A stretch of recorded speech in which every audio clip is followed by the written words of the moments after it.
जो पनिशमेंट है वो अगर सस्पेंड कर देते हैं या खत्म कर देते हैं या सस्पेंड कर देते हैं तो देन भी वो फिर आगे बात लेकिन फैसला आप लोग का है कि आप लोगों ने क्या करना है। मैं कुछ और बता रहा हूँ मैक्सिमम पर। देखिए ये मैक्सिमम क्या, मैक्सिमम जैसे मैक्सिमम क्या, मैक्सिमम पेनल्टी आप देखना चाह रहे हैं, आप पुश करें अदलिया को, वो कहां तक आती है? नहीं, हमने अदलिया को कब नाराज किया है? भुट्टो साहब ने भी अदलिया को नाराज नहीं किया था तो उसको फांसी चढ़ी। भुट्टो साहब का मामला फर्क है। देखिए मैं बता दूं, यही एपिसोड है, वो पुराना फाइल है जो पीपल्स पार्टी के पीछे हमेशा इस तरह के फाइल चलते रहते हैं। हम तो बहुत चीज़ों को देख रहे हैं, मतलब एक फाइल मैं अभी देख रहा हूँ कि उन्होंने पुराने फाइल का एक और वो दिफा पाकिस्तान का फाइल जो है ना किसी ने और ने निकाल करके देखो जी निज़ाम मुस्तफ़ा का ज़माना है, पीपल्स पार्टी है, दिफा पाकिस्तान कौंसल चल रहा है, निज़ाम मुस्तफ़ा चल रहा है, फिर भुट्टो साहब का सज़ा हो जाता है।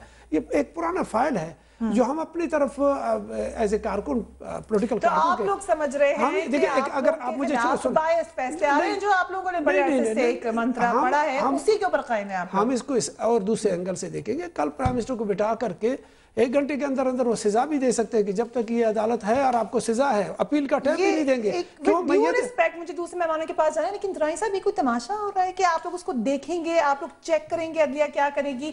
You must have a strategy, आपका अपना एक लाइमन होगा, अपना सीरियस चार्ज आपके ऊपर है, उसको आप लोगों ने कैसे टैकल करना है, पूरी आवाम की नजर आप जमीन है। आप मुझे कह रहे हैं हम देखेंगे क्या होगा। Pakistan People's Party prime minister Gilani जो है ना वो खुद कोई काम नहीं कर सकते क्योंकि पीछे से सूबाई काउंसिल्स, मरकजी council, executive bodies, federal council, ये तमाम चीजें जरा पर फैसला कर लेते हैं। एक का बॉडी नहीं, इस फैसले का कुछ नहीं कर सकेंगे क्योंकि प्रेसिडेंट भी नहीं कर सकता, प्रेसिडेंट भी नहीं कर सकता, प्रेसिडेंट भी इसमें ऐसे जल्दी में फैसला नहीं कर सकता। पीपल्स पार्टी के बेनजीर भुट्टो के मतलब हम ये महसूस करते हैं कि इस पूरे ट्रायल में बेनजीर भुट्टो मौजूद हैं। इस वजह से पीपल्स पार्टी के जो कारकुन है ना वो उसको इस फ्रेम में देख रहे हैं कि ये गिलानी पर नहीं है, ये आसिफ जरदारी पर नहीं है, ये मोहतरमा बेनजीर भुट्टो की तरफ ट्रायल जा रहा है। तो इस वजह से हमारे ये बात आप फुल रिस्पांसिबिलिटी से करेंगे, आपके कारकुनाना ऐसे देख रहे हैं। हसन निसार साहब, आपने तो इतने अरसे से तमाम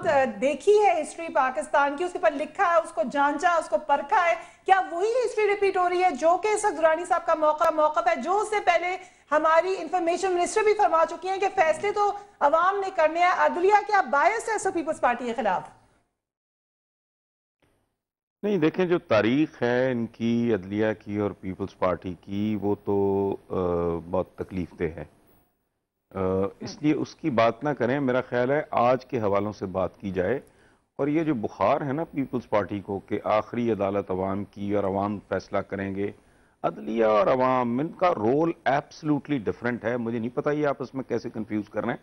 फिर पैकअप करें आप अदालतों को, ये इतना बड़ा जो बोझ डाला हुआ है, इतना बड़ा कसरे इंसाफ जो वहाँ खड़ा किया हुआ है, वहाँ को कॉलेज स्कूल खोलो भाई, पैकअप करो अदालतें सारी, अवामी फैसले करें। क्या स्टूपिड बात है ये बेसिकली।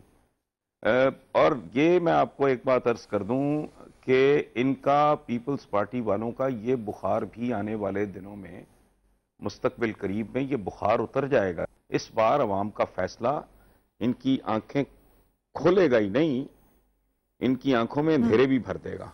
मूड और है। अच्छा, अब एक तो है इसका भी टेक्निकल एस्पेक्ट। मैं तो माहिर कानून नहीं हूँ, आइन कानून वगैरह ये this is not my field, this is not my फोटे। मैं तो इसके एक अखलाकी पहलू की तरफ और एक सियासी पहलू की तरफ मैं बात कर सकता हूँ। सियासी तो ये है कि इनकी पूरी कोशिश है शहादत की, वो अपने 4 साल लगा चुके हैं गिलानी साहब, वो अपनी वफादारी, और दूसरे और नाअहल भी हो जाएंगे तो क्या फ़र्क पड़ता है। ये पुश्तों से यही कारोबार कर रहे हैं। कल दुकान पे, सियासी दुकान पे उनका कुबर खुरदार बैठ जाएगा, वो तो कोई अच्छा, वो नाअहली कोई सजा नहीं, रह गई जेल। तो ये तो इन लोगों के लिए टॉनिक होती है। जिला वतनी लॉटरी निकाल दी उसने, फिर इसी तरह इनकी जेलें और ये और वो जो जेल काटी इन्होंने, और वो फिर इनकी वजारत उज़्मा की शक्ल में इनकी लॉटरी निकल आई। तो ये तो कोई सजाएं नहीं है इस क्लास के लिए, ये कोई सजा नहीं है। नाअहली, जिला वतनी, फलाना, ये जो लोग हैं ना, इनके लिए। अब रह गया अखलाकी पहलू। मैं उसकी तकनीकी, मैं कहता हूं कि 100% मेरी सिंपल एक ले मैन्स लॉजिक है अखलाकी हवालों से। मैं ये कहता हूं कि जी अदालत ठीक नहीं कह रही, जरदारी साहब और उनकी टीम ही ठीक है, इस्तिस्ना है, खत्म। लेकिन अगर इतना इस इतना शोर मचा हुआ है, और अगर आप बयानतदार हैं, अगर ऐसा कुछ नहीं है, आपकी कोई स्केलेटन्स नहीं है आपकी कबर्ड में, तो भाई आप वॉलंटियर कर दो कि मैं, ठीक है, मुकदमे खोले जाएंगे। तो इस्तिस्ना है बट लेकिन मैं खुद अपना इस्तिस्ना सरेंडर करता हूं। देख लो भाई, शौक पूरा कर लो अपना। ये आपने बड़ा अहम नुक्ता उठाया हसन निसार साहब, और मैं चाहूंगी वक्त पे जाने से पहले महमूद रशीद साहब, आप लोग तो इस्तीफा मांग रहे हैं वजीर आजम का, मगर क्या ये ऑप्शन बेहतर नहीं है कि अगर ये पेशकश कर दी जाए कि मुकदमे खोले जाए, मगर ये होगा नहीं, वैसे मैं आपको बता देती हूँ। देखिए, बिस्मिल्लाह रहमान रहीम, पीपल्स पार्टी की जो हुकूमत है जी, उसकी तारीख ये है कि जब से ये हुकूमत बनी है, आला अदलिया के फ़ैसलों को इसने कभी दिल से तस्लीम नहीं किया। और ये भी ज़्यादती होगी कि हम कहें कि गिलानी साहब ये सारा कुछ कर रहे हैं। ये गिलानी साहब अकेले नहीं है, इसमें पूरी पीपल्स पार्टी की हुकूमत है, इसमें सदर आसफ अली जरदारी हैं, और इन्होंने आपस में बैठ कर ये कई मीटिंग्स की हैं। चंद दिन पहले अखबारात में आया था कि उन दोनों की मीटिंग हुई है बड़ों की, और उसमें फैसला हुआ कि ख़त किसी सूरत नहीं लिखा जाएगा। ये एक तो बात तो ये वाज़ेह रहे सदर साहब जी, ये सदर नहीं साहब लिखेंगे गिलानी, क्योंकि बीबी की खबर का ट्रायल है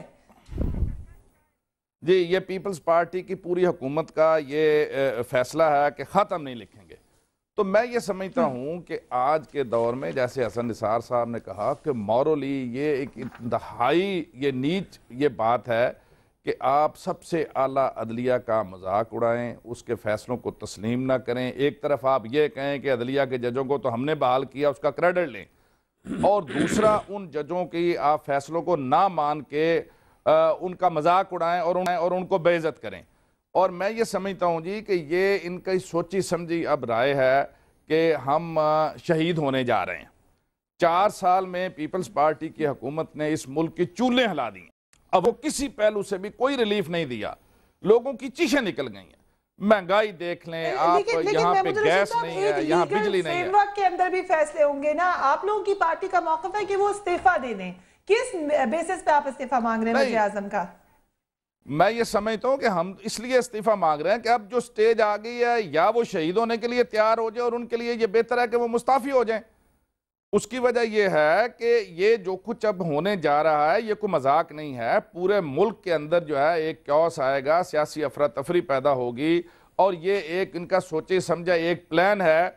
मैं ये समझता हूँ कि ये कुछ वक्त मजीद गेन करना चाहते हैं, और ये चाहते हैं कि एक स्पेसिफिक पीरियड, शायद 1-1.5 माह रह गया है। उसके बाद फिर आती हूँ, क्योंकि इसमें एक बहुत अहम चीज मियां नवाज शरीफ का किरदार भी है। मियां नवाज शरीफ के ऊपर बार बार ये बात कही जाती है कि वो जमहूरियत को हमेशा बचाते चले आए हैं, मगर इस वक्त जबकि एक दफा फिर पाकिस्तान पीपल्स पार्टी के कुछ हल्के कह रहे हैं कि उनके खिलाफ साजिश हो रही है, मियां नवाज शरीफ ने तो कह दिया है कि अदलिया के फैसले ही माने जाएंगे, तो फिर आगे क्या होगा? वज़ीर आज़म की कल अदालत में पेशिया एनआरओ में कब और क्या हुआ, उसके हवाले से हम आपको जल्दी से बताते हैं। वक्फे पे जाने से पहले एक लंबी सीरीज है एनआरओ के वाक़े की। साबिक सदर परवेज मुशर्रफ ने 5 अक्टूबर 2007 को कौमी मुफाहमती ऑर्डिनेंस जारी किया। ऑर्डिनेंस का मकसद सियासी इंतकाम की रिवायत ख़त्म करना बताया गया। कानून के तहत 8051 मुकदमात ख़त्म किए गए। 16 दिसंबर 2009 को सुप्रीम कोर्ट ने एनआरओ को कलअदम करार देते हुए खत्म किए गए मुकदमात बहाल करने का हुक्म दिया। उसके बाद पूरी तारीख आप देख सकते हैं, 16 दिसंबर 2009 से लेकर आज की तारीख आ गई है, और अभी तक हमें पता नहीं चल रहा कि सदर को इस्तिस्ना हासिल है या नहीं। वक्फा लेंगे, उसके बाद बात करेंगे। Keep watching news beat.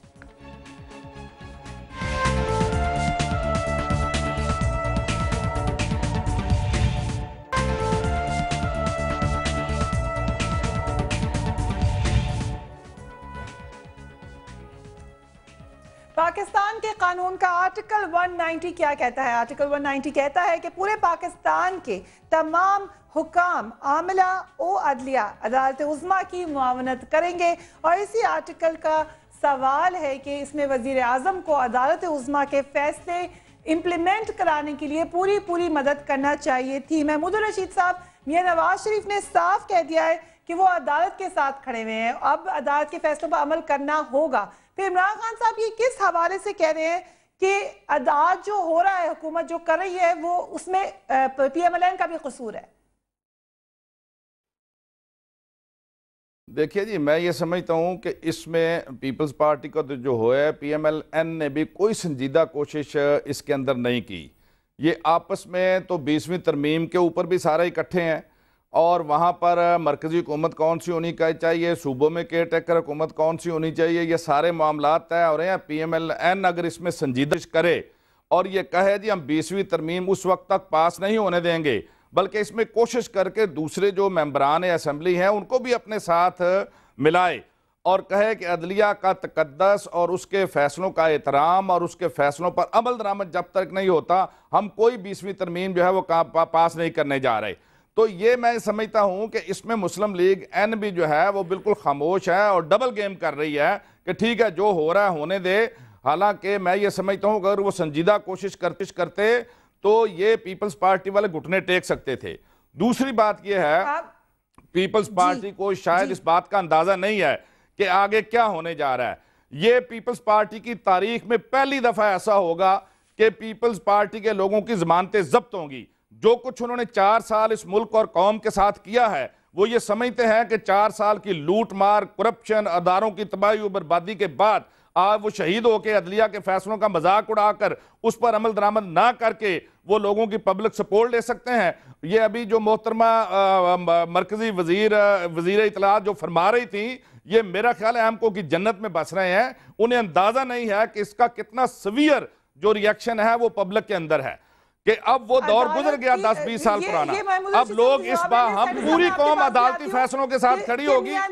मैं ये कहूंगा कि पूरी कौम अदालती फैसलों के ऊपर खड़ी होगी और अदलिया फैसला करेगी तो पूरी कौम उस फैसलों के ऊपर अमल दरामद के लिए सड़कों पर खड़ी होगी। और जिस तरह से अदलिया की बहाली के लिए पूरी कौम ने कुर्बानियां दी हैं। जी महमूद साहब मुझे जवाब उनसे लेने दें। अवाम ही ने तो फैसला करना है, अवाम तो और भी खतरनाक वर्डिक्ट देख सकती है आपके खिलाफ। अदालत तो शायद फिर रिस्ट्रेंट का मुजाहरा कर रही है। ठीक है, ये इनकी ख्वाहिश है, इसकी ख्वाहिश वो अपने ख्वाहिश पूरा करें। और पॉलिटिकल पार्टी हैं, हम लोग ऐसे फैसला नहीं करेंगे जैसे जज्बाती किस्म के उन्होंने फैसला सुना दिया हमें कि हम लोगों को ये करना चाहिए और 20वीं तरमीम के लिए हम लोगों को हर एक का कानूनी हद है। जिस अदालत ने या जिस पार्लियामेंट के मेंबर को जिस 20वीं तरमीम के जरिए से देना चाहिए वो उसका एक कानून है। एक तरफ से आप कानून की अदलिया के फैसलों पे हाँ, तो आप उनको सपोर्ट करें, उनका मौका छोड़ दें, वो खुद देंगे। सेनेटर साहब मैं आपसे आपका सवाल पूछ रही हूँ कि आप लोग समझते हैं कि आप लोगों ने अदलिया के फैसलों पर अमल किया है? क्या आप लोग समझते हैं कि वाकई अदलिया नहीं बताएंगी कि आपने फैसलों पर अमल किया, अवाम बताएंगे ये बात? फरिया बीबी जो वज़ीर आज़म को तलब किया जा रहा है और कल जो वज़ीर आज़म जाएंगे, क्या ये अदलिया का एहतराम नहीं है? क्या अदलिया के फैसले अवाम करेगी तो अदलिया क्यों जा रहे हैं? कैसे आप फैसला पहले सुना रहे हैं? ये कैसे आपने किसी ने भी कहा। मैं पूछता हूँ अभी तक अदालत ने फैसला नहीं सुनाया। कल वो अदालत क्या फैसला सुनाएगा? इससे पहले पूरी पाकिस्तानी कौम बैठा हुआ है, सजा भी दे रहा है, जजा भी। फैसला सुनाया हमने यहाँ पे? कौन सा फैसला सुनाया? मैं तो सवाल मैं आपसे आप लोग समझते हैं कि अदालत आपसे जवाब तलब करेगी या अवाम जवाब तलब? कल अगर अदालत ने छोड़ दिया, आपकी वजीर इत्तलात ने कहा कि हम अवाम को जवाब दें। मैं ये कहता हूँ कि कल अदालत का फैसला आने तक तो कोई बात हम और आप मफरूजे की बुनियाद पर कर रहे हैं। आने तक कोई बात ही नहीं कर सकते। हम कैसे मफरूजे करें? आपने पहले कहा आप उसको देखेंगे क्या कर रहे हैं, अब आप कह रहे हैं बात ही नहीं। अदालत को मैं अदालत को देखता हूं कि अदालत जो फैसला करेगा हम तो एहतरामन जाके खड़े हो जाते हैं। सजा देगा, जजा देगा, जो कुछ भी करेगा कबूल है आपको। फिर आप ये नहीं कहेंगे कि आपके साथ जाती हुई है? नहीं, ज्यादती होना पीपल्स पार्टी की किस्मत के साथ वो नहीं, ये एक अलग बात है। आप ये मुझे एक लफ्ज कि आप कह रहे हैं कि प्रेसिडेंट साहब को इस्तिस्ना हासिल है, हम उसी के पीछे तो जा रहे हैं। उससे पहले प्रेसिडेंट कैसे तो बात ही नहीं करते? एतजाज हसन साहब इस्तिस्ना पे बात ही नहीं करना चाहते। पहले इस्तिस्ना क्लियर होगा फिर हम बात। फिर उसके बाद सेनेटर साहब मियां नवाज शरीफ साहब ने कहा है कि वो अदलिया के साथ खड़े हैं। महमूद रशीद साहब का मौक़िफ़ ये है कि आप लोगों को जब मिलना होता है तो आप मिल जाते हैं। 20वीं तरमीम में आप उनके साथ खड़े हैं, आप स्ट्रॉन्ग स्टांस क्यों नहीं लेते हैं उनके खिलाफ अगर आपने वाकई इंप्लीमेंट करवाने अदलिया के फैसले?